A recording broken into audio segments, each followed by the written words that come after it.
Hi students, I am your Daksha teacher. Today I am here to teach business studies for grade 10 students.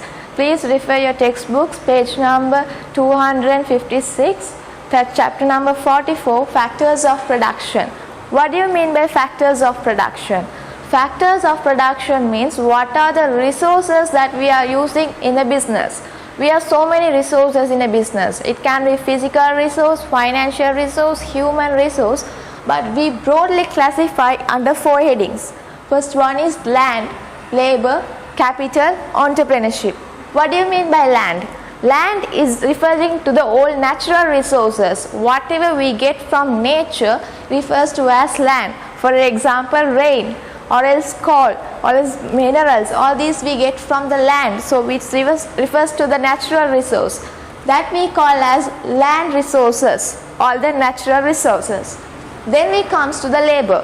What do you mean by labor? Labor is a physical, mental efforts of an individual.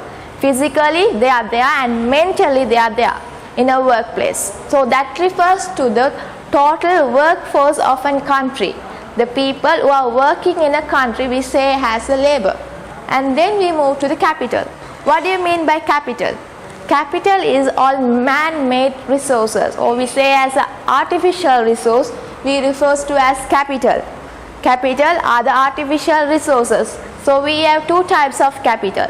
So first one is the working capital or a circulating capital. First one is working capital or circulating capital. And next one is the fixed capital. So what do you mean by circulating or working capital? The capital that we use in day-to-day businesses. For example, raw materials. When the raw materials are finished, we order the new stuffs that we call as the working capital. Then what do you mean by the fixed capital? The capital that we use to make the working capital into the goods and service. By using fixed capital, we make the working capital as goods and services. Then we comes to the entrepreneurship. Who is an entrepreneur? Entrepreneur is the owner of the business. What he does is he combines all land, labor, capital, the person, the human who combines all these land, labor, capital resources, and he makes a business. So he have a very good business idea, creative business idea. Then he takes decisions in a business, and he also takes the risk taking in a business. He makes decisions in a business, he has a business idea, and he makes the decision making, and he is the owner of the business. We call it as entrepreneur. Then what do you mean by this specialization and division of labor? Specialization is you are producing only a limited range of products. We are producing only limited range of products. For an example, Coca-Cola company. Coca-Cola produces soft drinks and they don't engage in air travel. Emirates engages in air travel. They are specialized in one particular product. They can't produce any other products. They produce only one product. That we call as specialization. Then we have division of labor. What do you mean by division of labor? When an individual is expert in a certain field, we call as division of labor.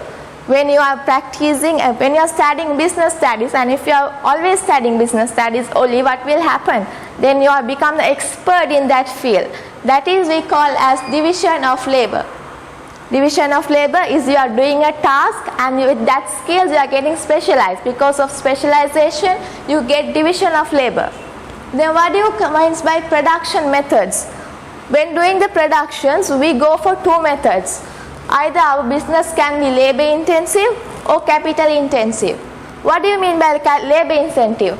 Labor incentive means we use more people in our business than the machines. When you compare with the machines, there are more people in a business. For an example, schools have more people, more labor, more staff in their companies than machines, because machines can't do teaching. If you go for a court, there are lawyers, there are no robots, because they have labor intensive.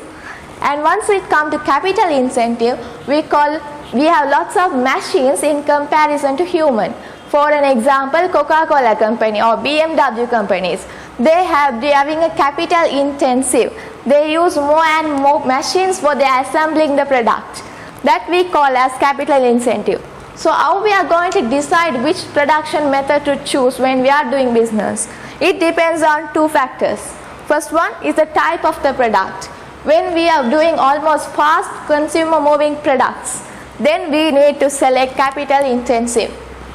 When we are using more fast moving consumer goods, then we have to go with the capital incentive. Why?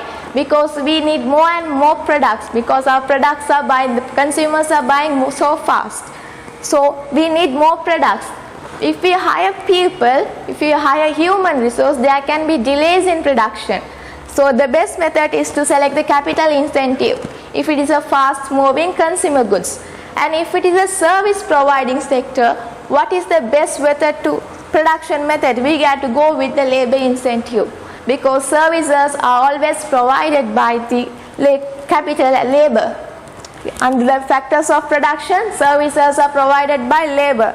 We call physical, mental efforts. They use their brain, they use their body.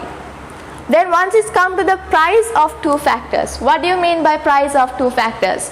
When comparing, if the labor prices increases, obviously we can't select this method. We have to stick with capital incentive.